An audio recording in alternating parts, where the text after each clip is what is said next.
awake. I'm awake. Awake things are happening. It's Tuesday. It is Tuesday. Battleizer, thank you. Rejoice, for it is the tacoing of the Tuesday. May we all be merry. It's very hot. It's very hot today. I'm unlucky. I don't like the hot. You've been awake since like 4 a.m. Oh god. I woke up early yesterday. What did I wake up early for? Oh yeah, it was Memorial Day and I went to see family. Yeah. AC still fucked. AC still fucked. Unlucky. Why so quiet? I'm not trying to be quiet. I guess this is just my ceiling for right now. Wastelander, thank you. Honey, that weird fox cartoon lady's back. There's a weird cat outside. Beast. Mr. Beastman, thank you for the 2 months of prune, thank you. Thank you. Foxu is ceiling. I'm dying. Oh, got Blue Ghost Texas. Thank you for the 8 months, my guy. Thank you. Fringed Horizon, thank you. She's here before 3:10. Who are you and what have you done with Kirsche? That happens. Sometimes. Occasionally. Is Foxu melting again? Yes. Mr. Melon, thank you for the knocks. You bought the 2 Kirsche plushes, one for yourself and one for your niece. Hell yeah. I hope the small ones love the fluffy plush. Must collect the Foxu goop and put it in the Foxu mold. I'm gooping! Carthage, thank you. Good morning, Foxu and chat. Everything is still going well with your cinnamon roll, lady. Looking forward to getting married in August. Wagyu! I'm glad that your beautiful cinnamon roll lady and you are working out well. Hell yeah. Your niece kidnapped your Kirsche plush? Many such cases. I had to stop watching a Kirsche video because Kirsche went live. Rude! How dare she? Take the Foxu good, put it in the ice cream maker, make Foxu ice cream. Ice cream would be great right now, yeah! I didn't eat breakfast, but I have a cup of mostly melted ice and gamer subs. Excited to get a Kirsche, but while waiting, you get the Kirsche Magical Girl plush off of eBay. Not your fault, you became a fan after they stopped being made. I hope they're not too scalpery on the eBays. Thanks for reminding you to get your Kirsche. Well, if people need a reminder to get their Kirsche, I've got something for that. Have you ever wanted a pet, but the responsibility of remembering to feed and water something alive is a horrifying prospect? Get your very own Kirsche today. This little guy is too low IQ to understand it's not alive. Do you already own the Conco's My Little Padded Room Magical Girl Kirsche plush? Well, get this companion Kirsche to keep her company. Or maybe you just want to commit war crimes with a reliable partner who won't snitch to Interpol about your dastardly doings. Get your Kirsche today. The Kirsche will continue to love you, no matter what. Except if you try to do it. Do not the Kirsche. The Kirsche is for loving, eating, and war crimes, not for doing. Buy a Kirsche for your Kirsche so that they don't get lonely inside your walls. Kirsches are valuable employees of Kirsche Mart, and if you find a Kirsche reverted back to a Kirsche, please call 1-800-Kirsche now to have her return to her original residence. Kirsches are also an endangered species due to severe retardation, overeating, and excessive use by world powers and military conflicts. Please know that owning a Kirsche does not give you the right to do it. The feds are listening to your every move. If you or a loved one has been assaulted by a Kirsche, contact authorities immediately, as you will not make it. You can buy your very own life-size Kirsche or a Kirsche for your Kirsche starting May 8th at 3 p.m. EST through June 5th at 8 p.m. EST. Get yours now before they escape and are gone forever. Gone forever. It's 81 degrees in your home office, 75 in the living room. You two are roasting. I'm so sorry. I'm so sorry. You bought a Kirsche and a Kirsche for your Kirsche and a Kirsche for your Kirsche. This guy is Kirsche maxing. Be like him. Cammy, thank you for the 25 months, my dude. Thank you. Thank you. I am like you. Nanook the Wolf, thank you. Car died last week. You had to sit in the DMV 2 hours today just to be told to call a state number, and you're still on hold after waiting an hour. Fuck my life. What the fuck? That seems pretty ridiculous. Why did you have to sit in the DMV for 2 hours? I remember when I first went to the DMV, they were like, oh, you need an online appointment to come to the DMV. And I was like, what the fuck do you mean? I need an online appointment instead of just showing up like it's been my entire life. What the fuck is this? You had money, you'd love to get fours. You could have a fire team of Kirsches to send out and liberate small countries for cheap labor. True. That would be a good use of them. Buy 1 Kirsche for cuddling, 1 for war crimes, 1 for doing. Do not. The commercial says to do not to the Kirsche. Had your Kirsche plushie ordered. You have Kirsche and a fire Alana to keep it company. Hell yeah, buddy. Zim the Despo, thank you. Why are guys finding these women that aren't raging, or where are guys finding these women that aren't raging narcissists? You can't find them even at church. I don't know, that one made cinnamon rolls, so I feel like that one's a winner regardless, right? You're so glad your new job is in an air-conditioned office doing clerical work. Oh my god. Yeah, I don't know. Manual labor guys built fucking diff. I don't know how they can do it in the heat, man. Thomas Collins, thank you. Go watch Project Hail Mary, new favorite film ever.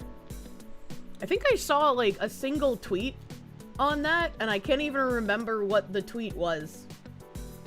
The appointment thing at the DMV seems to be a holdover from the temporary COVIDs thing. Oh, that sucks. You remember the last time you made an appointment with the DMV? They told you it didn't matter and to just get in line with everyone else. That's what the website said, because I even looked it up, and they were like, no, you don't need an appointment. And I was like, okay, yeah, let's just go. And then I get there, and they're like, actually, you do need an appointment. I was like, it literally says on your website that you don't need one. What is this?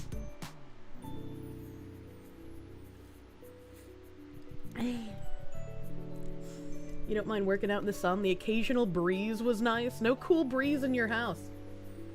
I got a breeze in my house because of the fan. It's just not cool because all of the air is hot. Pneumonia. Ah. Ah.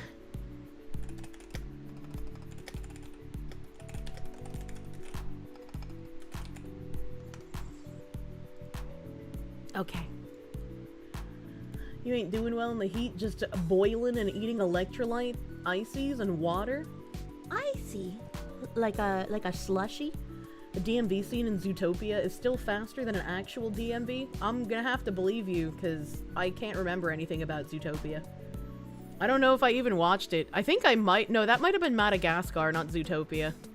I don't know. Animated animal movies kind of blend together after, like, 2010. You're in Boston to install an upgrade for an arcade company, work for manufacturing, only to find out the equipment was never delivered, so you're in a holding pattern in the hotel. When you get there before the merchandise does. Unlucky.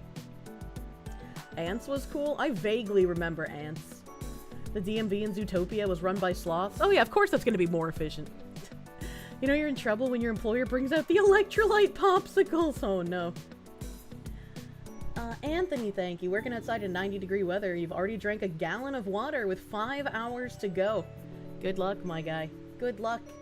Jen Jacko, thank you. Project Hail Mary made waves. Even your not terminally online coworkers were talking about it. What is it? Because I genuinely cannot remember the one tweet that I've seen about it. And it's kind of underrated if you ask me. Can the Kirsche double as a mechanic? You ordered one and you just found out your car's steering knuckle is starting to rust out. What is a steering knuckle? And also, probably not. It's a space movie. Oh, okay. It's got Ryan Gosling in it. Oh, okay. Well, of course it's got to be good, right? You agree with the chatter? You took your parents to see Project Hail Mary and it was phenomenal. Seriously, definitely movie of the year. Need to at least watch the trailer. Project Hail Mary. Aw. Ryan Gosling looks cute, like he always does. Trailer. You had a job where the foreman bought cases of Gatorade for the crew, and that's where you found out your body really hates sucrose. Oh no. Oh no. If the steering knuckle breaks, you can't steer. Oh, that does seem kind of bad, actually. Project Hail Mary is a fun buddy sci-fi adventure movie in space. Why is my Kick Chat text so tiny? And how do I make it bigger? Oh, I can't, apparently. Okay, that's weird. Yeah, my Kick chat completely died yesterday, and it was just showing, like, some HTML code at the top. And so I, like, re-put it in with, like, a new link, and it's working, but it's like smaller. it's like smaller than it was before, and I don't know why. Be jammin', thank you. You had to work late on Memorial Day, but you still wanted a hot dog. The dude at the Circle K said corporate says if they're on the roller for over 6 hours, he has to call them wizard fingers. Do they get, like, really dry and wrinkly after 6 hours? I've never seen old hot dog. If Kirsche thinks Ryan Gosling is cute, and being cute means you're gay, and I'm literally Ryan Gosling, does that mean I'm gay? I don't actually turn people gay, chat. It's just a meme. We just have fun out here, alright? I'm not actually turning you gay by calling you cute. It doesn't work that way. I'm not J.K. Rowling. Sure, Kirsche. Shut up, chat!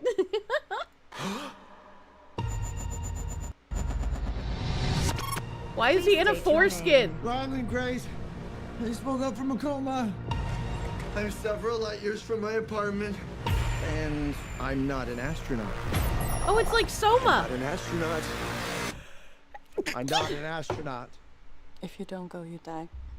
Oh. With the rest of us.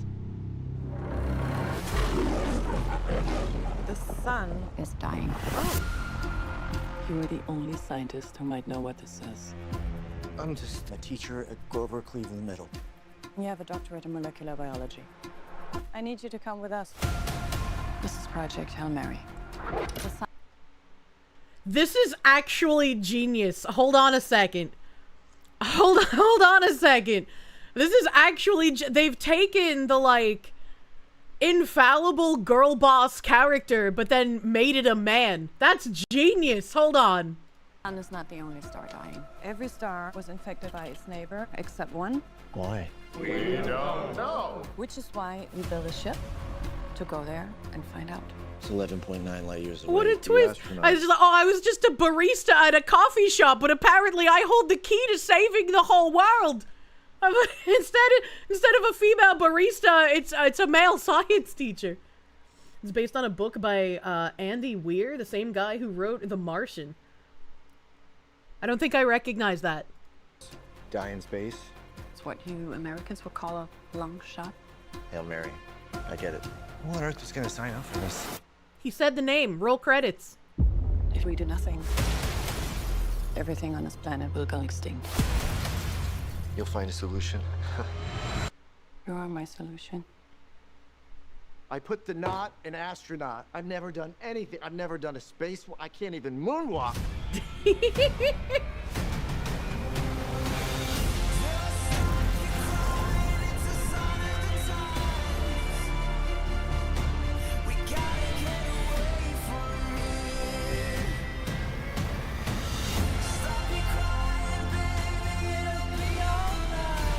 Chat, she doesn't watch movies. She doesn't know about The Martian. True.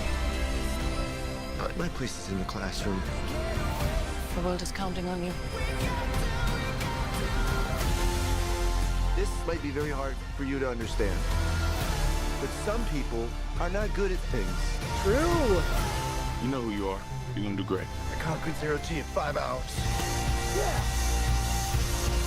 He's a marshmallow. Object approaching. Oh my god. The fuck is that?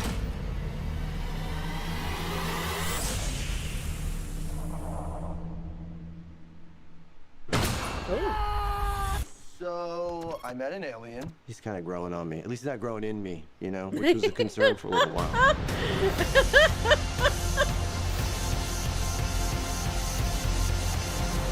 That actually does look fun. That actually does look like a lot of fun. Maybe. I'm gonna call you Rocky. Thumbs up. No, that's thumbs down. We do the thumbs up. It's close enough. Might actually be worth seeing in theaters. That's really cute. No, no. No Pikmin noises. That looked really fun. The movie is highly boy recommended. Yeah, it looked like fun. I would watch this. New literally me personality unlocked. Lots of women are now thirsting over middle school science teachers. My...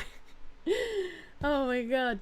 The one good thing about Girl Ghostbusters was Chris Hemsworth playing a bimbo eye candy secretary, but male.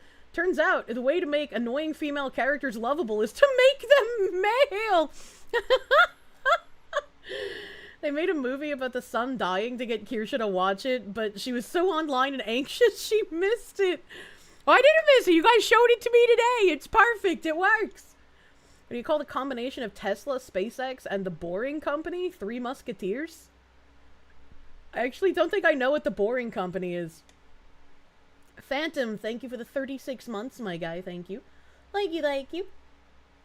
Jacob Macknick, thank you. Saw Kirsche ad on the R-Turd app. iFunny, why is that the retard app? But nice, nice! My ads, they spread!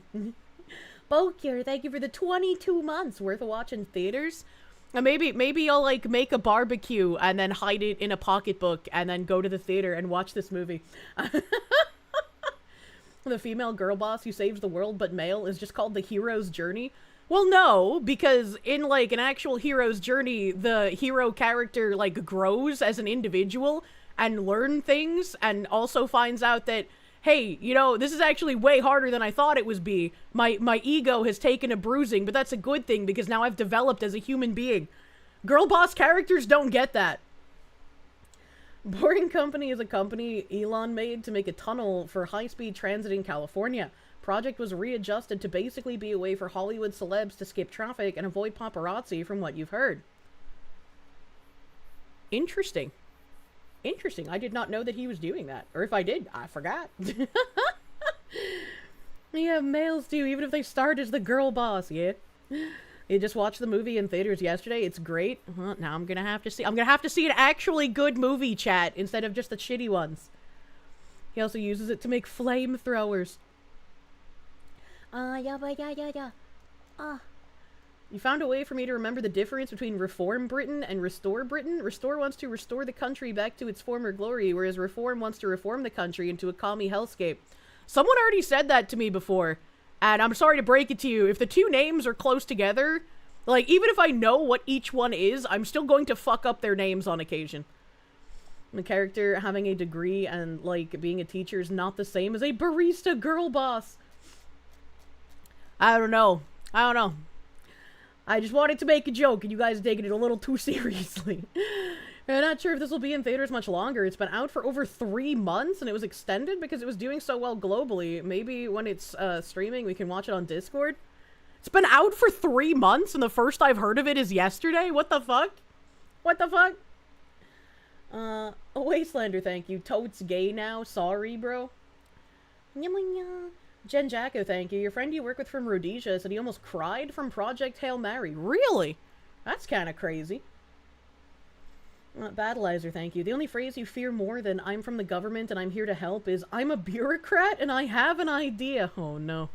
Oh no. The fox who has mnemonic pneumonia.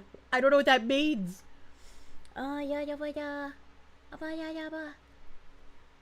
Kier's out of the loop with moving and melting. I am doing both of those things. This woman is high as fuck. What? I haven't taken any Gumbies, if that's what you're implying. Bro casually dropped the fact that he has a Rhodesian friend. I know, where did he find that? Where can I get one of those? Kier casually telling us her new home is in fact a rock and she lives under it? No, I just don't watch movies. I've always lived under the rock. I'm not like a super movie person, I guess. I don't know. You'd say Ryan's character is a different trope. He is the reluctant hero. You'd say more, but you don't want to spoil it. You need to watch it. I was making a joke, chat. Kirsche, your chat's artistic. Please be patient. I know. I was like, that fucking Discord message from Nim lives rent-free in my head. Where he's just like, all of you are retarded and I blame Kirsche for attracting you here. Or some shit. Kier, we can't buy Rhodesians anymore. It's 2026. Shut up! I'm gonna be ugly girl sobbing when I watch the movie. Oh no. I do get very, very emotional during some movies, so, you know. And as well as we do, none of us can make jokes. True, unfortunately. If Ryan Gosling doesn't say, I fly in Project Hail Mary, I'll be disappointed. Wait, why? Wait, why? And to be fair, most movies for the last 40 years have been shit, so no reason for Foxy to keep up with them. Yeah, I only watch really bad movies. Like, this Zoomer comedy that I watched recently, where a Native American cuts off his penis, and then he gets medevaced out while he's on the camping trip with his friends because he accidentally cut off his penis. And then the rest of the movie is his friends trying to get his penis to him before it necrofies and they can't reattach it. It was really bad and campy, but it made me laugh. And so I think it would be a really fun watch. You remember that one? What? You remember? How do you remember that movie? It was horrible but funny. Yes, exactly. I was like, this Native American can be the fuck king if he wants. He's like the most tolerable character here. Andy Weir's characters are always educated and the science is always close to it as possible. The only part in his stories that isn't possible is related to the inciting incident. Otherwise, the science is real and the humor is great. That means aliens are real, right? It inspired a song too. Wait, what? It's like a Cocaine Bear type of movie. I don't remember what the movie was called. Does anyone remember the name of the movie I'm talking about? I can look up a trailer. You're just going to find the alien creepy at first, but will eventually find it endearing? Probably, you know. You have an alien in chat now? Me? What the heck? Internet Zen Master, thank you. Lived under the rock. I have to ask here, what's it like living under Dwayne The Rock Johnson's house? It's pretty comfy, except when it gets hot. Wastelander, thank you. Girl boss, perfect in every way from the start. Everyone loves them, even enemies, and instead of sacrificing themselves for the greater good, people around them do it for them to earn their attention. Yeah, pretty much. I support that guy. Anthony, thank you. You miss your Oshi Nim. Yeah, you have like a massive Doge, thank you. Kirsche lives under the rock, so she's Patrick. Is mayonnaise a gender? Mr. Mellon, thank you for Knox. It's sauna day. Monya! Oh, I wish I could go into a sauna. I tried that the last time you guys got me a spa day. I was like, you know what? I usually use, like, their spa tubs and their pools, but I haven't used the sauna. And I tried to go into the sauna and almost immediately suffocated. Like, it felt like someone had pressed a very thick pillow against my face, and I could not breathe. So I was like, duly noted, I cannot use saunas. It is now thanks, Kirsche. What do you mean? PayPal acted weird on my site. You guess you'll have 4 courses instead of 2. Wait, what? There's no way that it should have, like, sent in multiple orders. You could contact support and probably get one of them canceled if you need to. I would contact support about that. The support on the website is usually pretty good. That's how you know it's working. Oh, God.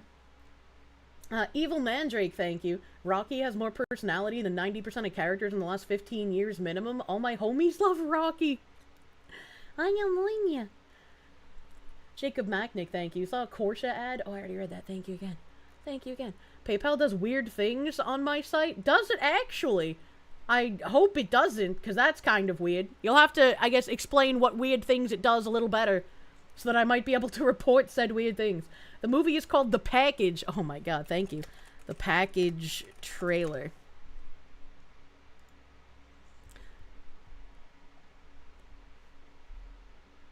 You were looking for that name. What the heck?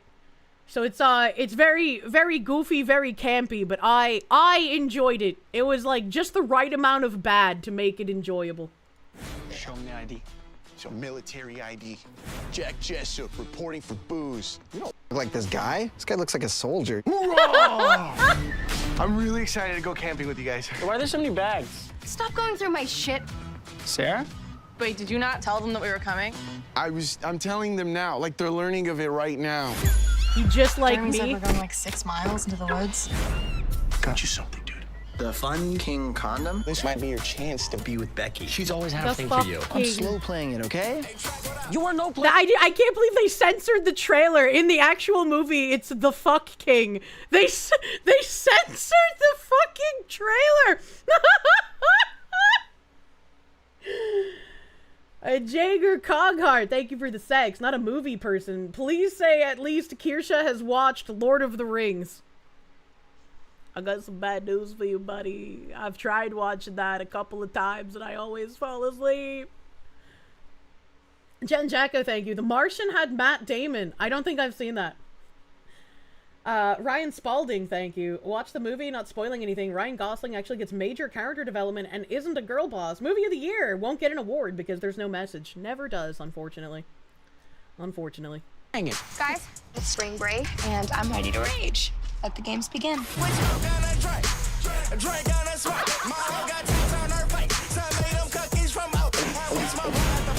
Drink up, bitch! Oh! Why? If you want, we can hike down. No, I'm not gonna take the long way down. I'm gonna take the Sean way down. Oh my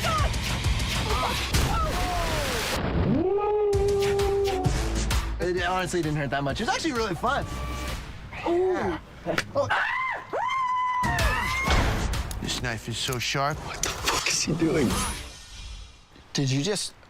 Oh, no. 911, I have a medical emergency. I need a medevac pronto. Oh my god, I didn't see us. This will get their attention. Whose idea was it to set off the fireball? It was all me, dude. You're a fucking idiot! That was insane. Oh, from the creators of Tropic Thunder and Workaholics. No wonder it was still funny, despite being a current year movie. Wow. The Fun King? You wanted to use it Fuck at the King. hospital? There's so many coma patients.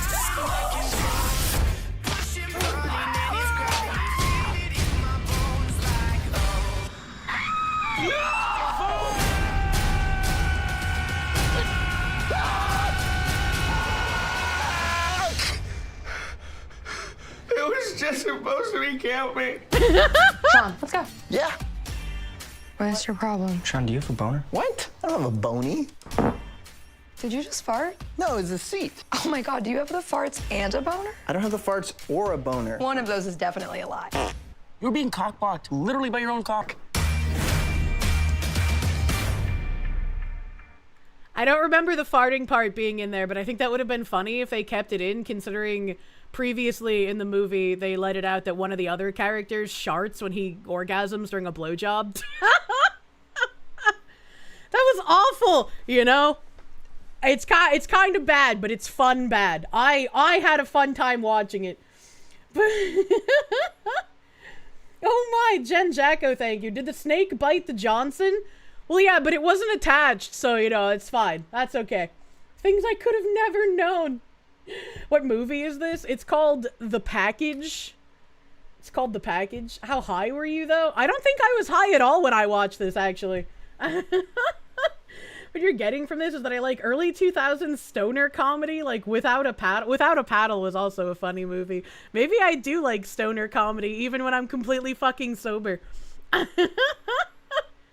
glad you did. We'll never watch it. Oh my god. It's fun bad, though. Just sit and watch bad movies on Netflix. Well, not through Netflix, but, you know, it's definitely completely normal up and up means. Does cutting a guy's cock off as a joke count as diversity in 2026? That's a good question, actually. Grandma's Boy was great. Out cold, Tucker and Dale versus Evil. Yeah, Tucker and Dale's fucking great, dude. The director was a Funny or Die director. I don't know what that means. Finally ordered the plush. Hell yeah, buddy. Hell yeah. He just spawned. Welcome. He's already Native American, so it was already diverse. I thought it was funny that, like, he looks very Native American, and his twin sister looks like Indian, like dot Indian from India, not feather Indian from America. And I was like, that's kind of funny. Did you order a Kirsche for your Kirsche? That's a great question. Hellsaber, thank you for the gift sub on Kick. Oh my god, can I see, like, individual gift subs now? That's crazy. I'll deal with the tiny text if they've actually fixed notifications on Kick. That's fucking nuts. A castrated man has a lot in common with a cucked man, so yeah, that counts as diversity. Oh god. Freddy Got Fingered. No, that was also a funny movie. I think there's one called The New Guy where like he has to wear a fucking cast around his crotch because someone broke his dick. Reject modernity, embrace 2000 stoner comedy. As long as that fat guy who doesn't mind having his car stolen from isn't in them. What's his name? Seth Rogen? I don't want to watch that guy. And the teacher grabbed it and snapped it. Why is there so much dick busting in 2000s comedies? And the principal or teacher broke his dick. Man. The unfunny man. How do you break his dick? Well, there's many ways you can break a dick, fed boy. Dude, I love you, Dude, Where's My Car? I don't know if I would like it as an adult, but I absolutely loved it as a teenager. And I guess, speaking of things that you can love, hold on here.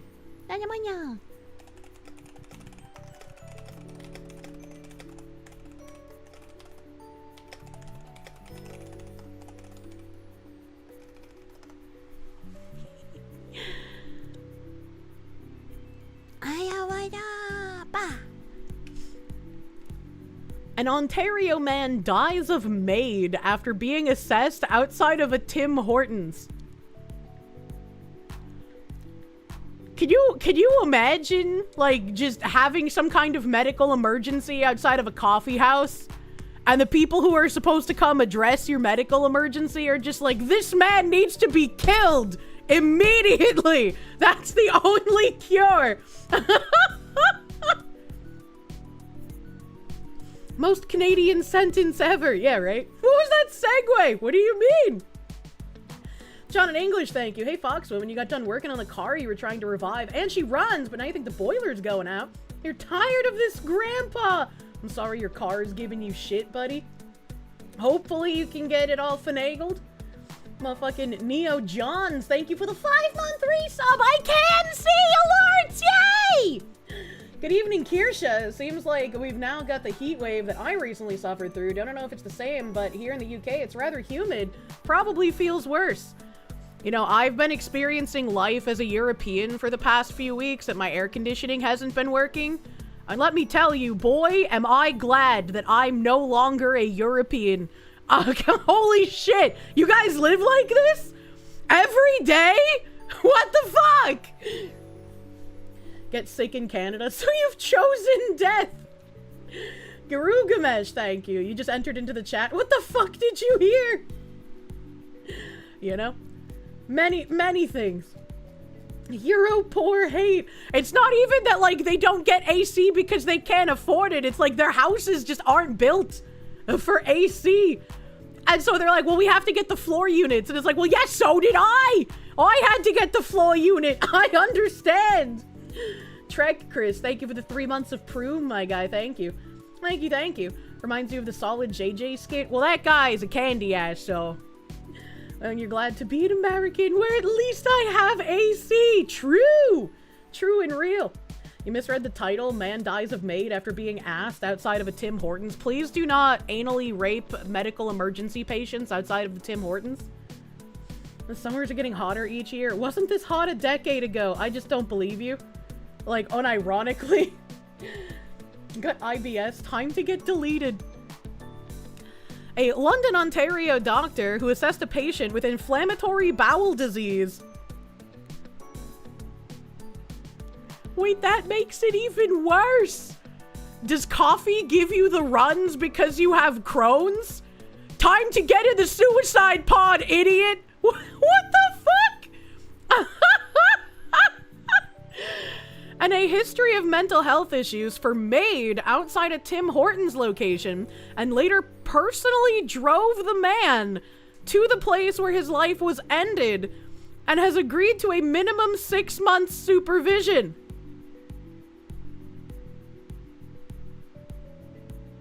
I bet this doctor is just psyched he gets to legally kill people.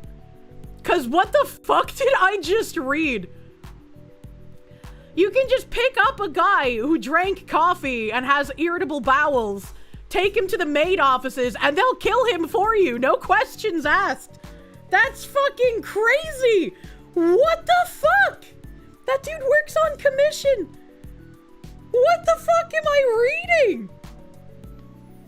Sergeant Buck, thank you. I had no idea that Canadian healthcare was a contractable disease. That's wild. Like, what do you even say to this? In another case, Dr. James McLean failed to administer one of the 3 drugs used in assisted deaths, one that paralyzes the body's muscles, including the muscles involved in breathing. The patient resumed spontaneously breathing again after initially being pronounced dead and after McLean had already left the home.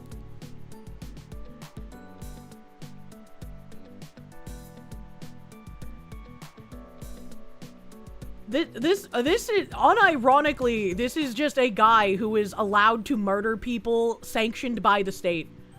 This does not sound like a doctor.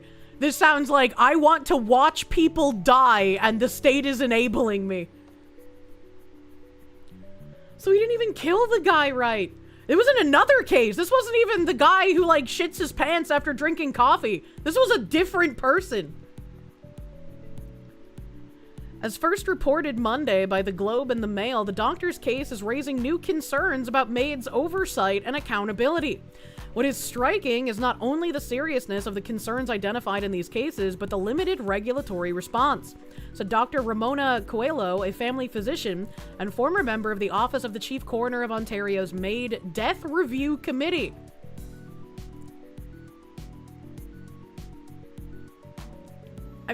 Obviously, there needs to be an oversight committee, but I think having a committee called the Death Review Committee is a bit... I don't know, I don't know, that's kind of a weird name for it. Maybe make it something a bit happier and not dystopian. I don't know, man. You would hope there would be a preview committee. Just pay $300,000 in med student loans and you too can be a legal serial killer. Well, depending on your skin color, it might not even be that expensive, you know? The Unalive Council. As part of an investigation by the College of Physicians and Surgeons of Ontario into 2 public complaints made against McLean, an independent assessor appointed to review a number of McLean's charts concluded that he did not meet the standard of practice of the profession, displayed a lack of judgment, and that his conduct exposes, or is likely to expose, patients to harm or injury in 5 out of 20 charts reviewed. That seems like a pretty fucking big example. 5 out of 20? That's like 1 in 4, right? Did I collapse that correctly? Am I mathing right? Sarah Palin was right about the death panels. Oh no. Assisted suicide on free healthcare is demonic. Canada will always kill people for profit. Yeah, absolutely. 25. Oh my god, I did math correctly. Holy shit. Don't expect my brain to work well the rest of stream. That was all of my abilities at one time. Expose them to harm, he's killing them, right? 5 out of 20 is pretty low considering his job is killing people. I know we've been in clown world for a long time, but a doctor's job is actually not to kill people. It's like the opposite of that. He's not like a maid undertaker that shows up with a scythe and a pretty outfit. He's a doctor that sometimes gets to prescribe maid. So 5 out of 20 is fucking horrifying. You had supervisors pissed at you for doing worse than 90% accuracy when you were delivering mail. How is 25% acceptable in any medical capacity? Well, you just sound like a racist. Vladimir Crystal, thank you. How many of these people that went through MAID are Caucasian? If all, then not enough inclusion. Needs to equal, comrade. Get with it. Ow, ow, ow, ow. Canada's not a real place anymore. It cannot hurt us. Yes, come in, Stasis. Want socialist medicine. Tell you you're wrong. Canadians are really fucked, aren't they? I'm sorry. Also, Jesus. It's so bad Kirsche does math correctly. That was a horrifying moment. A maid Grim Reaper would be kinda hot. I think, Maury Calliope has got that for you, buddy. The Grim Reaper in a French maid outfit is not the visual you needed in your life. Lord Varzil, thank you for the 21 months, dude. Thank you. Thank you, thank you. McLean was called before the committee to be verbally cautioned with respect to the maid complaints. Yes, you verbally caution this man instead of throwing him the fuck out. What are we doing? What are we doing? This guy is like a literal serial killer who's going to continuously get away with it.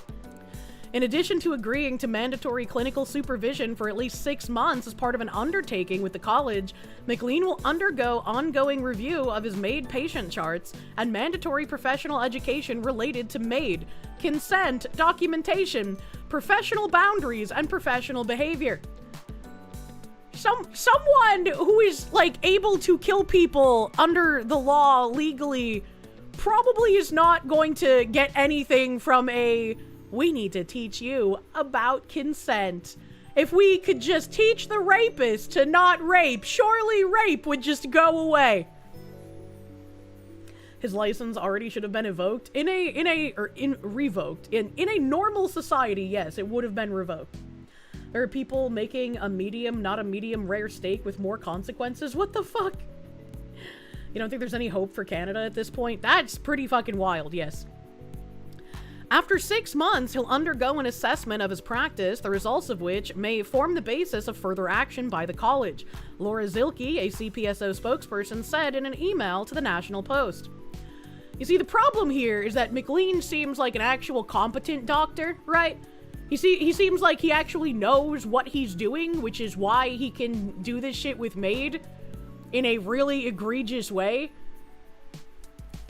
It's like, for these 6 months, he's just going to be like, oh, I am the perfect doctor. Look at all the good things I do. And then after that, he's going to go back to, okay, now who can I kill in a legal manner?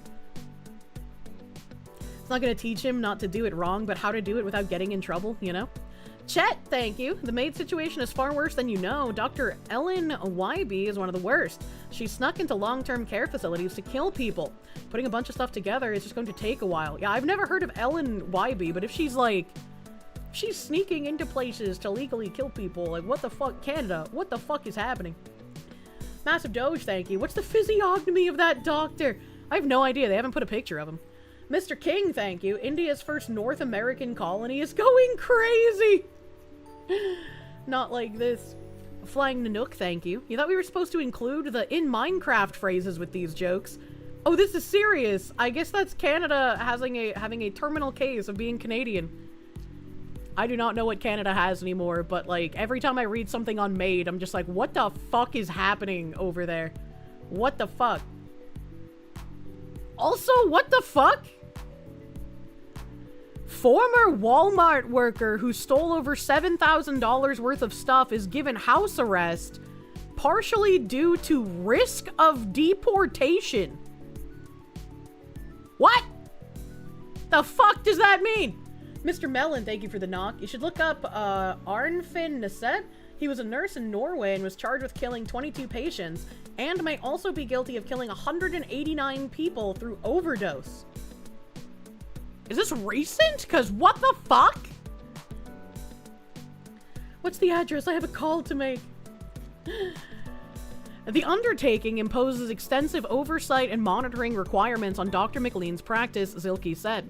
The college takes any complaints brought to our attention extremely seriously as a part of our mandate to serve the public interest and ensure safe, ethical, and competent medical care for all Ontarians. Nothing is safer, more ethical, or more competent than just killing you. McLean declined to comment when contacted by the National Post. Due to the rules regarding privacy and my professional responsibilities to the CPSO regarding confidentiality of complaint investigations, I am unable to respond to your questions, he said in the email. According to the Globe and Mail, one of the complaints concerns Thomas Dillon, who suffered from Crohn's disease and died age 45 in January 2024. The anonymized death of the St. Thomas man, who also flagged by Ontario's Coroner's MAID Death Review Committee.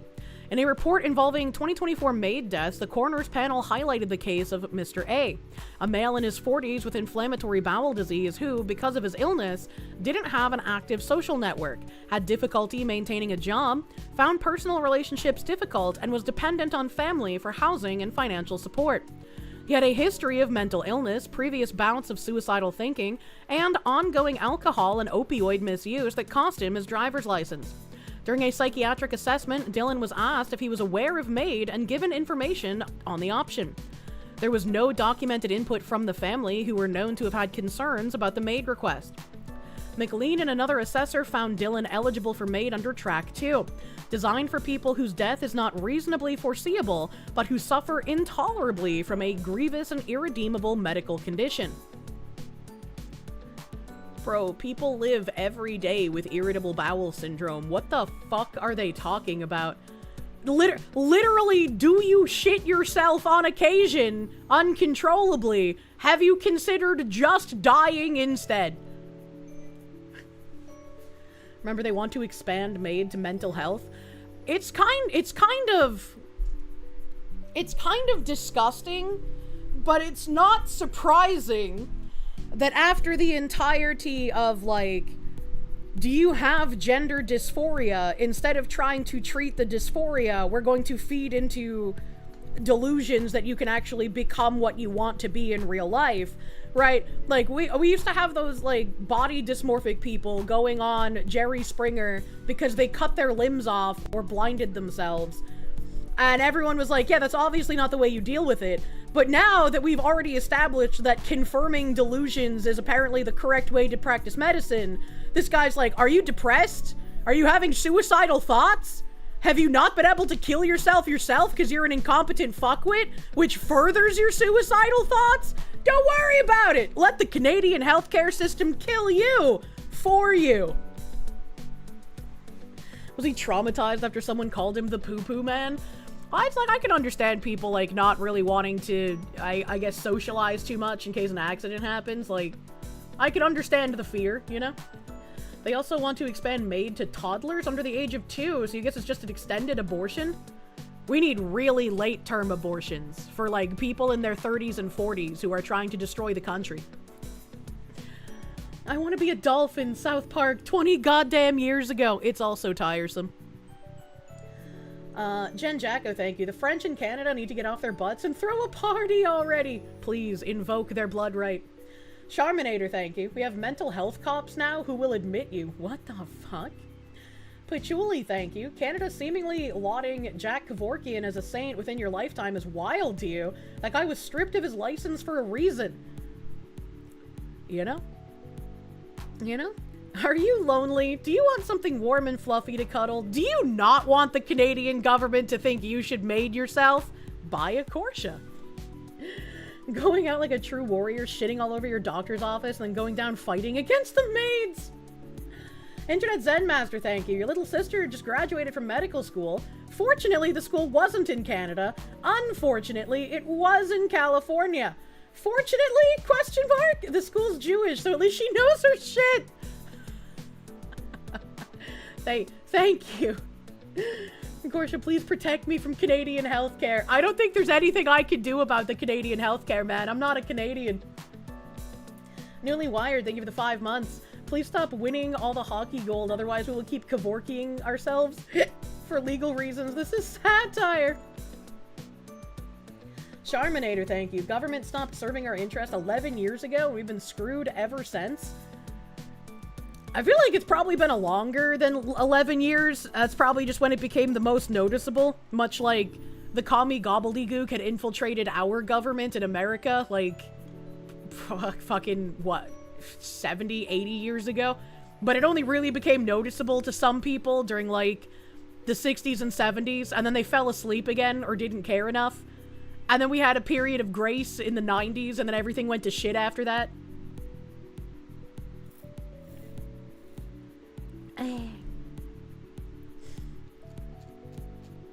My ass, it hurts! Dr. Rack's pistol. Oh no. Zenik, thank you for the czars. There, but for the grace of God, go. I live in a socialist idiocracy. And even our doctors aren't actively trying to kill us off yet. Yes, somehow! You guys are still sane on that front. Seal Boy, thank you. iDubbbz has IBS and lives in Canada. Maid has a chance to do the funniest thing to redeem itself. It's like, well, I don't agree with Maid, but it took iDubbbz, so... Canada took 3 Olympic hockey losses, worse than 20 million Indians invading Tim Hortons. Jacob Macknick, thank you. Canada's 67 to 70% white. Maid deaths are 95 to 96% white. What is with the suicidal ideation that tons of white people seem to have? Not even a weird Canadian cuck. McLean conducted his assessment outside the coffee shop. The CPSO panel found it concerning that McLean discussed sensitive maid-related matters in an informal public setting, according to the summary of the inquiries and the complaints committee's decision. In the committee's view, this reflected a lack of the level of formality and care expected when assisting requests for maid. Or when assessing requests for maid. They didn't even talk to the guy's family. They literally were just like, are you shitting yourself? Do you feel depressed? It's okay, we can kill you. Get in the car and I'll take you there. And then they did. They didn't even take into account the fact that, like, he's reliant on his family, and thus maybe the family should be informed about this. Maybe the family doesn't want their family member just randomly killed because he's shitting himself. Like, what are we doing? Well, how did he only get a 6-month, like, we'll watch you as you work kind of thing? How did he not get his license pulled for this? This is fucking insane. The panel was also troubled by the quantity and nature of McLean's text exchanges with Dylan, which included comments about the family's views. McLean's decision to drive Dylan to the maid provision location, which the Globe identified as an industrial-like facility where bodies are prepared for funerals, raised concerns about professional boundaries. Taken together, these actions created a risk that McLean's involvement could be perceived as influencing the patient. The committee's summary reads, especially given the patient-doctor power imbalance and Dylan's history of mental health and substance use issues. According to a more detailed decision from the Inquiries and Complaints Committee provided to the family and obtained by the Globe and Mail, Dylan refused to ride to the maid procedure site with his sister when she arrived at the Tim Hortons, where he and McLean had again arranged to meet. Okay. Alright, okay, so he went to the Tim Hortons a second time to meet with a doctor who wanted to kill him? Why wouldn't he get an actual doctor appointment? What the fuck is happening? McLean ultimately drove Dylan himself to ensure that patients' final moments were dignified. This guy probably jacked off super fucking hard that he gets to get away with murder like this. Like, there's no way he's not enjoying this in some sick and twisted fucking manner. Dylan didn't want to die at home where he lived with his mother because he knew his family didn't approve, and he agreed to the chosen site after other options were considered. In this case, the assessment occurred during a single encounter at a Tim Hortons coffee shop, Coelho said in an email. Well, see, now I'm confused, right? Because, like, it says it happened at a single assessment, but then up here it said that, like, he rode to the Tim Hortons with his sister. So it made it sound like he went a second time, but this was all just in one visit? It was all just in one fucking visit? Be okay with a Canadian 51st state, but we'd have to deal with your voters. White people Sudoku ideation. If every source of authority from birth tells you that you're a blight on the world, that you're evil, that you have inherited guilt for things from hundreds of years ago, most of which are made up, some people are going to feel sad and worthless. Combine that with being unable to get a job or homes. You know, you actually bring up a very good point. That is actually going to drive a lot of people to at least incredible levels of mental instability if they are continuously hammered with, you are quite literally evil, you are the embodiment of original sin, and everything in the world must be cleansed of you and your history and anything to do with you. That checks out. Chet, thank you. Doctors like this don't have their license stripped, but those like Dr. Patrick Phillips, who reported and treated cases of jab-induced myocarditis, I don't know how to pronounce that, sorry, got their license taken from them and their lives destroyed. Same to an ER doc in your hometown. It seems like politics has successfully completely captured anything to do with science and medicine, and so they just inherently cannot be trusted anymore. Which is really sad. Right, it was like, I was wearing tinfoil when I didn't trust doctors before, but now it's like a legitimate thing to not trust doctors. I said myocarditis, right? Wow, wow! Internet Zen Master, thank you. Anyone in Canada complaining about losing hockey all the time? Perhaps the Stanley Cup, being in America, is the world hinting Canada should join the US already. Fate is giving you a sign. I don't know if I want the Canadian voters here, man. Mr. Mellon, thank you for the knock. Correction, you meant Arnfinn Nasset killed 138 people, Also, it's an old case. He was convicted back in 1983 and was let out in 2004 before dying last year at the age of 89. How the fuck did he have any ability to get out of prison? Hell, out of prison whatsoever. That's fucked up. My face when the trust the science bros don't understand the fucking science. That's probably why trust the science became a thing, right? Because it was like, it was the same cult-like adherence they have to their progressive beliefs, but applied to something like science where the entire bulk of it is to ask as many questions as possible. Because without questions, you're not going to have a, like, realistic outcome. Consensus is the opposite of science. True and fucking real. It's religion for people who have no religion. Battleizer, thank you. Really need to fix things here? Oh, there's a lot of fixing that needs to get done everywhere, man. Sujad, thank you for the 14 months. Prominent people who advocated MAID, Ava Goldfinger, Jack Posht, MP Yara Socks, Dr. Weebay, DWDC, and BCCLA also have prominent members of the tribe. I don't know what that means. Also, Goldfinger's such a fucking cool last name. How dare someone evil have it? Trust the science, but science says question everything. Have I seen the Twitter post about the Oracle and the Oracle interpreters? No? Question mark? I know. Where was I? Where was I? In this case, the assessment occurred during a single encounter at a Tim Hortons coffee shop. The family was not engaged in the assessment process, despite being the patient's primary support, and despite the MAID provider being aware they were trying to raise concerns. Collateral information from those closest to the patient is essential to understanding the factors contributing to the desire to die. The second complaint involved a cancer patient at the end of life. The man had signed a waiver of final consent that allows people whose natural death is reasonably foreseeable to receive MAID, even if they lose capacity to give consent the moment before death. Before the chosen date, the man lost capacity and was unresponsive. McLean was called to the home. He ordered a MAID medication kit, but it wasn't ready when he arrived at the pharmacy. He went to the home with a kit that he already had. According to the college, McLean administered a sedative followed by propofol, a drug used during surgery that in high doses puts people in a coma so deep that people often cease breathing, according to Dying with Dignity Canada. The final drug customarily used paralyzes the muscles. Deprived of oxygen, organs shut down one by one until the heart finally stops. But McLean was unable to find the neuromuscular blocking drug in his kit. Shortly after administering the propofol and unable to hear a heartbeat, McLean pronounced the patient dead, according to the college. After he left the house, the patient resumed spontaneous breathing. McLean returned, saw signs of cardiac and respiratory activity, administered more medication along with the paralyzing agent, and again pronounced the patient's death. According to the college committee, McLean advised that he believes the stress of the situation, including the last-minute and urgent request for his attendance, and the substantial number of people present with significant tension among them, contributed to initial failed provision of MAID.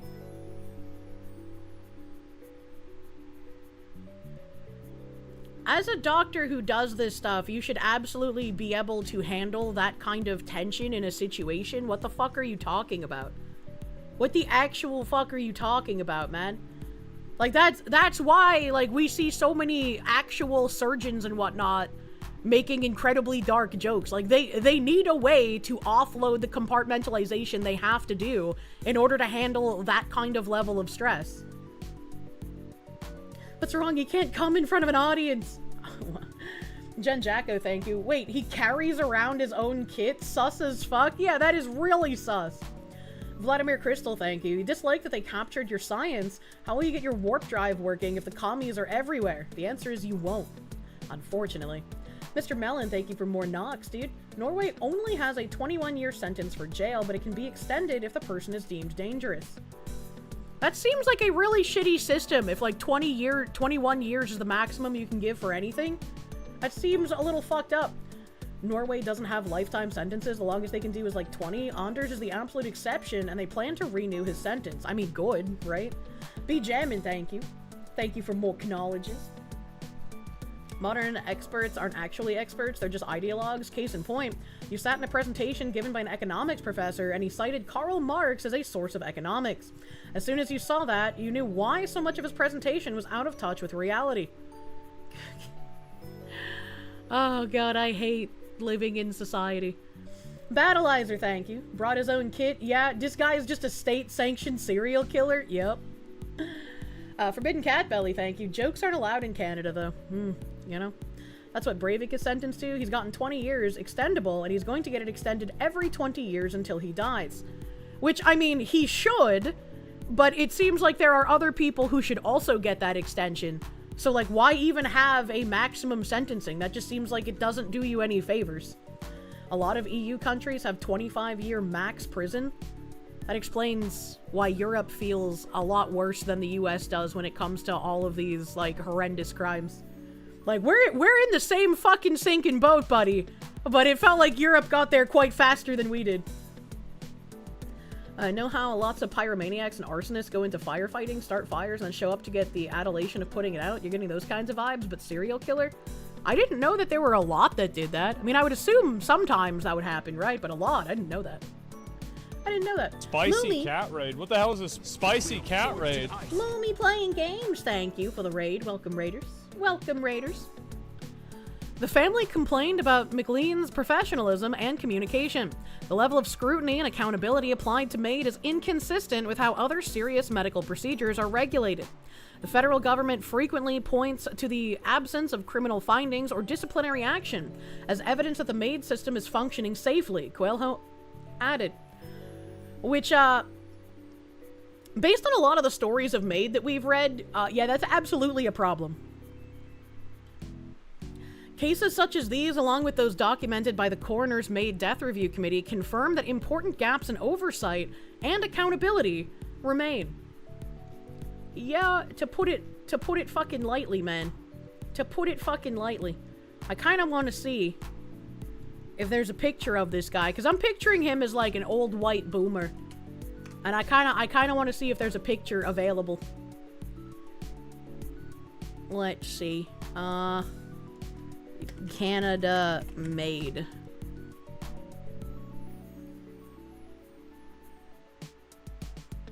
Maybe this one has an image?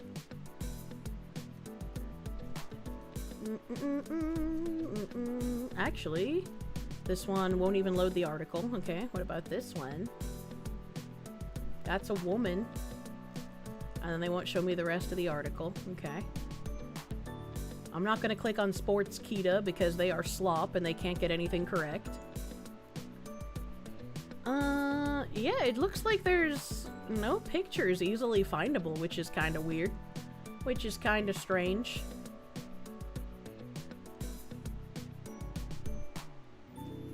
There's a picture in this article, but they don't label the picture. So there's no way of knowing if this image is the doctor or the patient that he murdered, because the patient had irritable bowel syndrome. Maybe it's the euthanized man, but they put the same picture twice, but they don't tell you who it is. Maybe it's, yeah, it also could just be a stock photo. Could just be a stock photo. That's kind of crazy. Rifile, thank you. How long until Canadians learn that their government just sees them as cattle to be culled? Never? I don't... Something needs to be done so that Maid is no longer a thing in Canada. Like, when I was younger, I was like, yeah, you know, death with dignity seems like a reasonable thing for people with terminal illnesses like cancer and whatnot. Apparently, I was too fucking retarded to think about how the slippery slope would apply to that. And now, I don't think I could realistically endorse any kind of, like, death with dignity policies, because they're all going to just turn into shit like Maid. Like, just ain't no way, dude.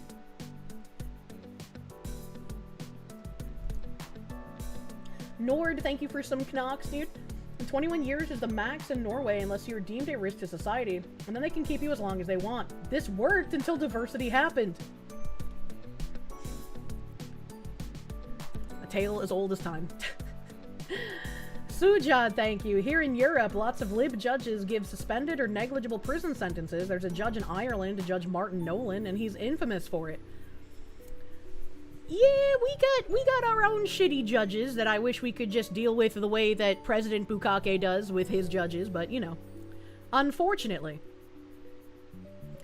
the left knows no bounds. You know, it's a shame, right? Because like when you're younger, you hear like nice policies, and you're like, yeah, that makes sense. That makes sense to be helpful to people who are just going to die anyways, and are probably living in immense suffering and pain. That makes sense. But then you're young, so you don't think about the potential repercussions that could come from that. William Sexton, thank you. A couple of your coworkers are Canadian. You can't wait to clown on their government with them when you get to work. They see this as the travesty it is. It's really gross and unfortunate. B. Prince, thank you. You dislike homeless druggies sharding up your local 7-Eleven as much as anyone, but you don't want the government rounding them up for final solutioning. As someone's gonna wake up one day and be like, what did they do with all of the homeless people? It's like, well, they killed them. What's the death with dignity? A doctor giving someone more morphine than needed back in the day? I have no idea. Most young people still have the optimism that the government has its people's best interest in mind. Unfortunately so. Crohn's disease isn't irritable bowel syndrome. It affects more than just the bowels and can be fatal primarily due to internal bleeding. It is manageable though and shouldn't be mated. Yeah, no, Crohn's is like different, but having irritable bowels is part of like having Crohn's, and so I made a Crohn's joke when we were talking about a guy with irritable bowel syndrome. HLC suggested we start tweaker tipping, like cow tipping, but for drug addicts. What the fuck? What does that even mean? This other article I pulled up from the sidebar because it had a ridiculous title. A former Walmart worker who stole over $7,000 worth of stuff given house arrest partially due to risk of deportation. I think it's gotten to a point where, like, please wake the fuck up. What is wrong with you? When people are being put on house arrest, not because they are a flight risk, but because they are at risk of being deported by our government. We're never gonna get that 7K back, buddy. Just get them out. A woman who came to Canada from India on a student visa almost 10 years ago. Many such fucking cases! And who pleaded guilty to stealing more than $7,000 from her employer has been given a sentence of house arrest after the judge took into account the collateral immigration consequences if she were to be given prison time.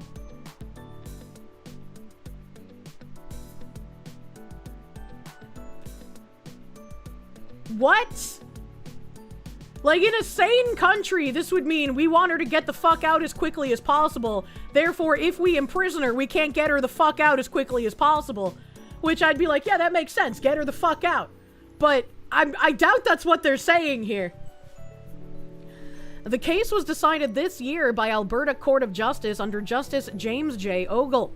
The ruling notes that the woman, aged 26, pleaded guilty to one count of stealing multiple products of a value exceeding $5,000, the property of Walmart, contrary to Section 334A of the Criminal Code of Canada, between January and March of 2024. Question. A woman who came to Canada from India on a student visa almost 10 years ago. She is age 26. Almost 10 years would put her at like 16, 17, would it not? Why the fuck are student visas being given out for high school age people? Why is that even a thing? Why is that even something that you would do as a country? What? Like, even when you have foreign exchange students, they're only there for a tiny amount of time. It sounds to you like the judge is circumventing the law? Like, what the fuck, dude? She's a super genius, Sar. Human traffickers like them young? I guess so. God damn, dude. Joventino Villa, thank you. You often say that the VA is trying to end you, but at least they aren't waiting for you outside the taco truck with a needle and a Pepsi. Not yet, anyway. Omega Ridley, thank you. You had your 27th birthday this past Sunday, and you're freshly in debt with a new used car. Let's fucking go! Congratulations. Congratulations with your new used car and the fresh, not terrible debt, hopefully. I hope you do not have some outrageous fucking car payments. My brother told me he had like $1,400 a month car payments, like including insurance, and I was like, what the fuck? What the fuck is even happening to people anymore? That's like the cost of an apartment somewhere in a southern state. What are we doing? There are high school kids that are ahead enough to be in college. You don't think Miss Sar is one of them, though? Yeah, absolutely not. And even if there are high school kids that are ahead enough to be in college, why are we giving those positions to foreigners on visas instead of the gifted children in America? Oh, that's right, because our gifted children are treated like shit. Thanks, No Child Left Behind. $1,400 a month, Jesus. He must have been so far upside down. He was in Australia.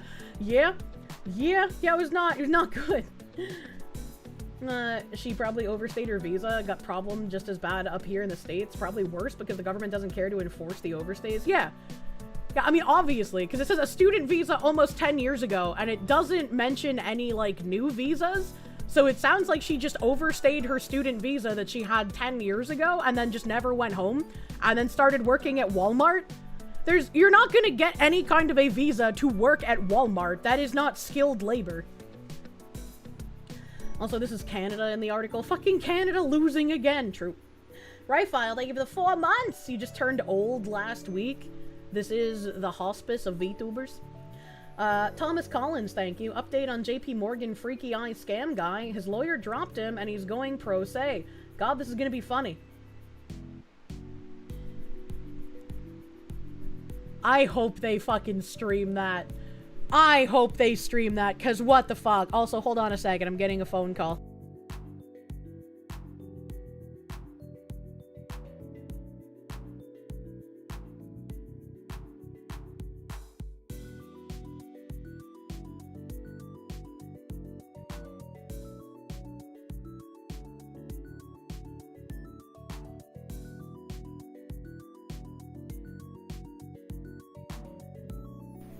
Okay, sorry about that. It was a quick phone call, and now I must make a quick text message.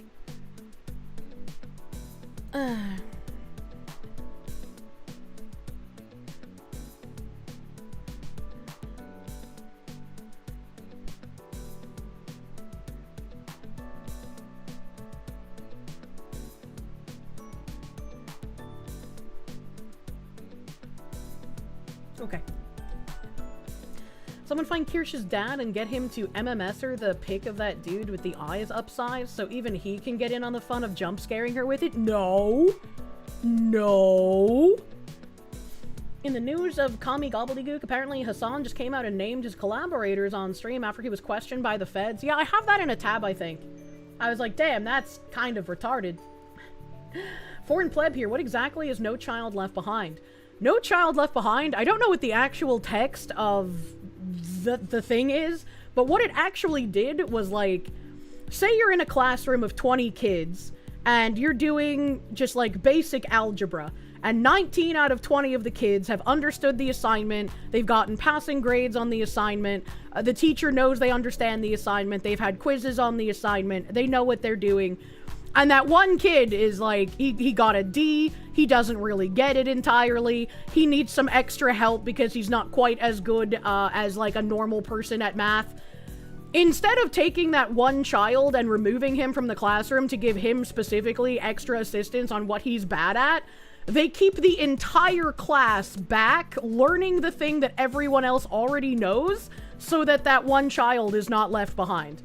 So it's basically, yeah, like no child gets ahead policy. No Child Left Behind should have been called, we'll pay you to let the retards coast. Yep.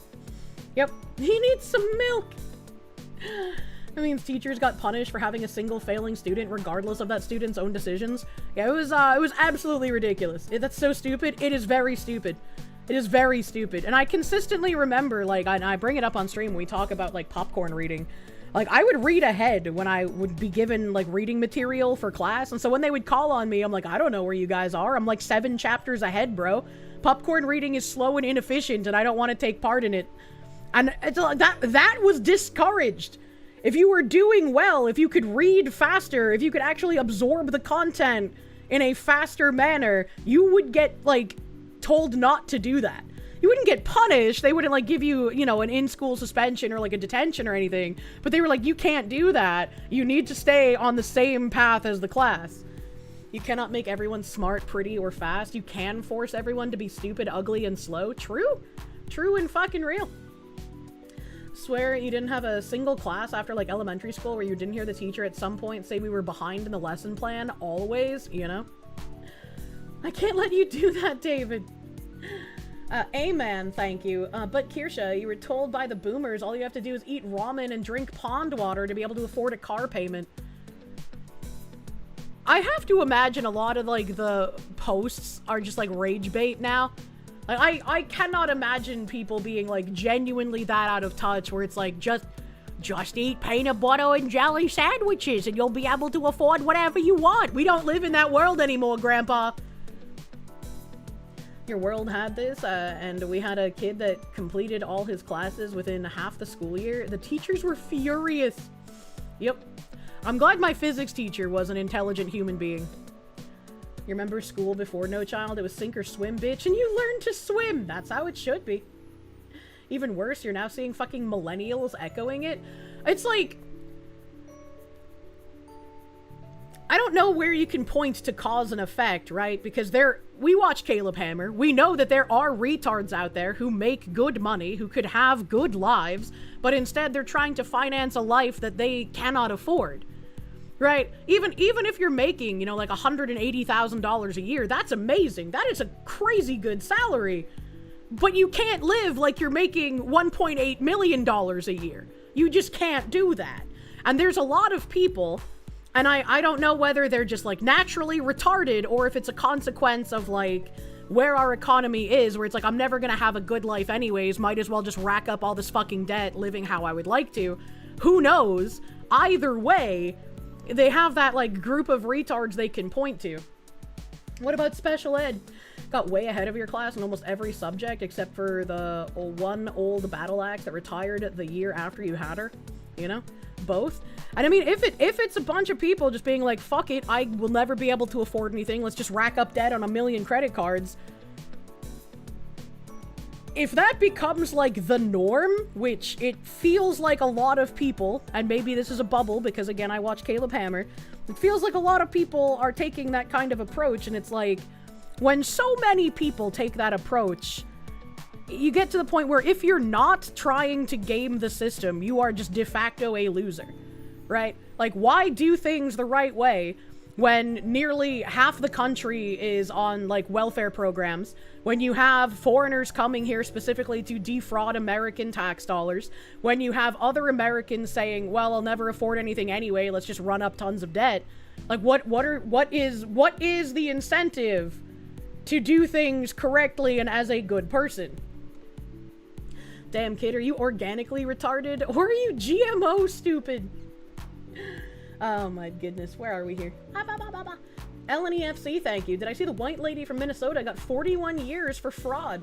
I'm not sure, but I do have some of the fraud tabs.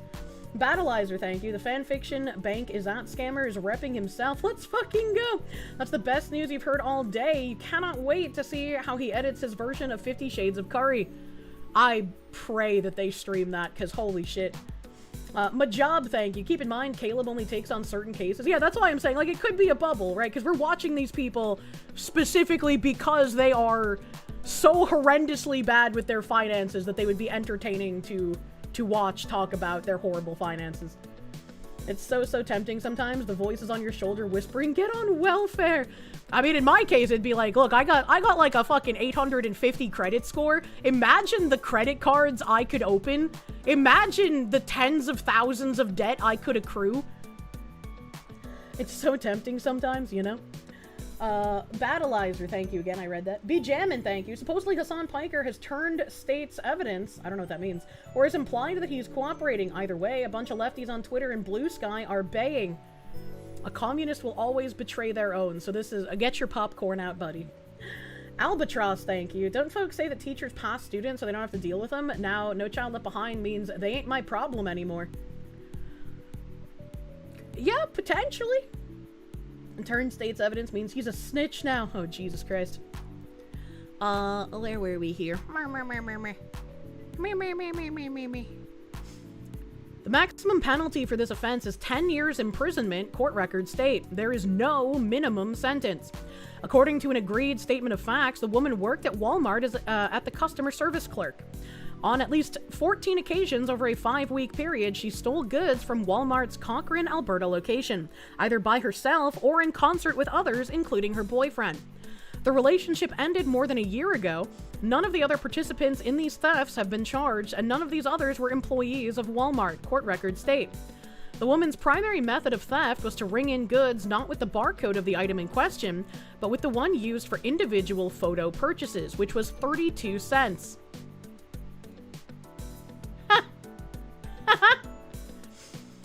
Now armed with a sales receipt, she or her accomplices would then exit the store without paying the correct price for each of the items taken.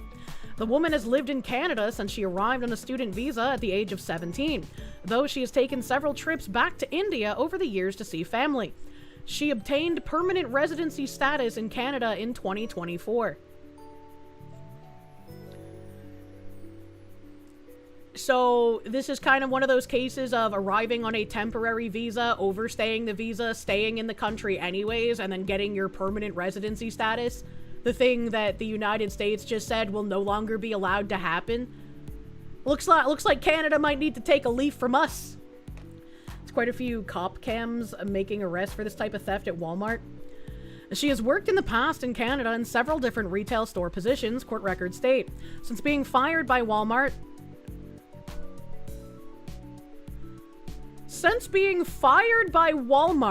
she has worked as security in a warehouse for about a year. She does not like her current job, the records add. How the fuck do you get fired from retail for stealing $7,000 worth of merchandise and then get hired to work security? What a fucking joke of a country. Holy shit. Also, who gives a fuck that she doesn't like her current job? Send her back to India. What are we doing?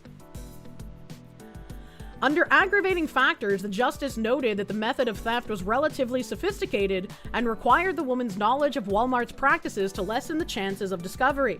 He also noted this was not a single incident of theft, but rather numerous thefts over several weeks, continuing up to the day she ceased to be an employee of Walmart.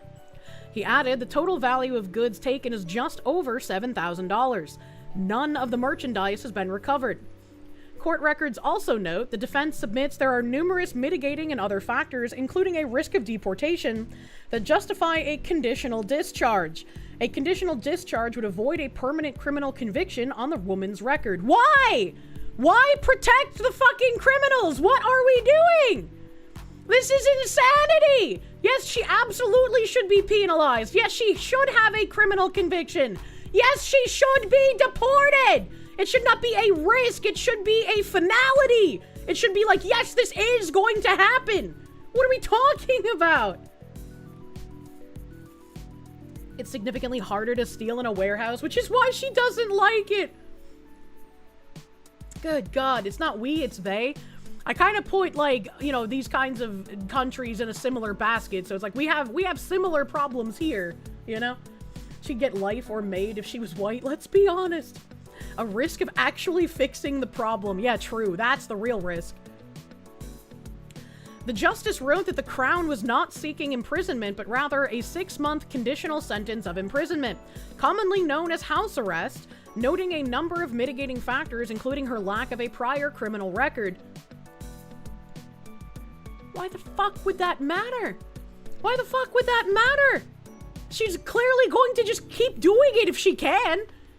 Timely guilty plea. Expression of remorse. I hate all of these justice systems that are rooted in, like, European justice, where it's like, oh, you know, it's okay that they did the bad thing and we can't accurately punish them for bad thing because they said they were sorry. I'm sorry, that was bad. No jail time for me. I'm so sick of it, man. Don't want my tax dollars to send her elsewhere. I want the problem solved. Promise of full restitution, personal background, and potential immigration consequences.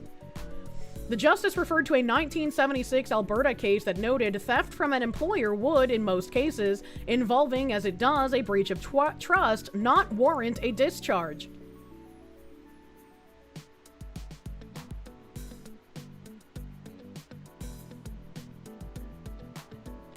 You know, maybe we do need Islam to fix our countries at this point. Like, what the fuck? Reminds me of the South Park skit. Sorry.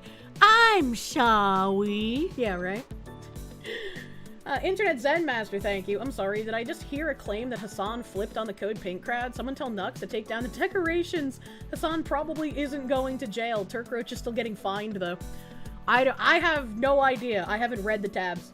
Joventino Villa, thank you. Can I hire you to yell at people for me? I'm not good at yelling at people. I'm still a woman. Bren Hydra, thank you. You were the smart but lazy student in high school, but you got paired with people who were stupid, didn't care, or both. They tried to mooch off of you. Yeah? Yeah, that's why you have to be like, I'm smart, but I also don't really want to do the work, and I will only do the work if I am forced to in a group environment so that no one else suffers from me. The FBI might find other stuff on him, though. I doubt it. I doubt it. Mr. King, thank you. Wait, saying eating out every day when you make 70K is a bad decision makes you out of touch? You're not trying to be an ass, you just might be stupid. What in the fuck are you talking about? Nobody said that. Nobody said that. What are you talking about? If you're making 70K, yeah, you probably shouldn't be eating out every day because you can't afford to do that. I quite literally said there are people who make good money who make shitty decisions.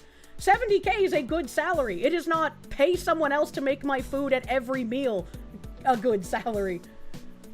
Andres the Northman, thank you for 35 months, my guy. Thank you. Thank you, thank you. And just get a wife you can eat out every day then for free. True. True and real. Full cow, thank you. Chatted with a friend at NPR and in real time saw them purposefully misunderstand immigrants taking American jobs and them leeching off of social programs at the same time. It's insane to see it firsthand. That's not surprising considering they're at NPR. Like, that's kind of just what I would expect from someone at NPR, honestly. Unfortunate that that's a friend of yours, though. Did the lady work at Walmart that Baker was locked and cooked in last year? I don't know what that means. 007 Zen Master, thank you. You're sorry? Okay, only one knee removed. Andres the Northman, thank you for the 35 months, thank you. Thank you, thank you. To think you came here in Christmas 2022, time flies. Will there ever be a Kirsche with lore-accurate eyes? I have no idea how we would make it look super gooby, but I would definitely like to try. Imagine this, going grocery shopping and then making meals that would last a week. Imagine. Read a tab last year where a woman got locked in an industrial oven and baked. I don't even remember that. I don't even remember that. I'm trying to remember. Was that in Canada? The lady who was baked in a Walmart oven was on the east. That was a Walmart oven? What the fuck? You remember that? I do not remember baked Walmart employee. Shadow Cyber Demon, thank you for the 18 months, my guy. Thank you. East Coast Canada. You think it happened in Canada? I have no idea. That's crazy. I'm glad you guys remember things that I can't. 70K was decent 10 years ago. Now it's closer to what, 45 to 50K 10 years ago? Yeah. Yeah, when I started finding out that, like, $100,000 is no longer considered enough to be middle class, I was like, what? What? Because, like, growing up, whenever I thought about, like, $100,000 salary, I was like, damn, that's a rich person. They probably live in a mansion. No. No. A baked Walmart employee? Could be most of them, to be honest. Well, this is baked, like, in an oven, not baked like weed.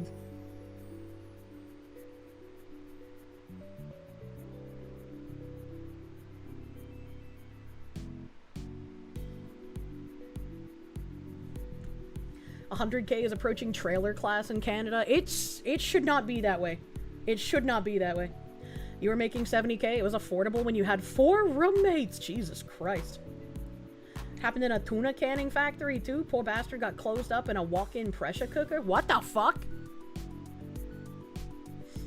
It means your average military soldier lives in low class to impoverished? Pretty much. Pretty much.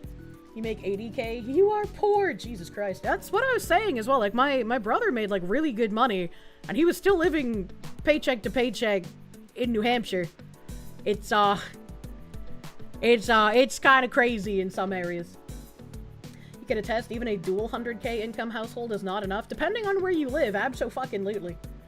Wasn't there a study under Biden admin that $400,000 is middle class? Something like that? I remember reading it on stream, but I don't remember the nitty-gritty.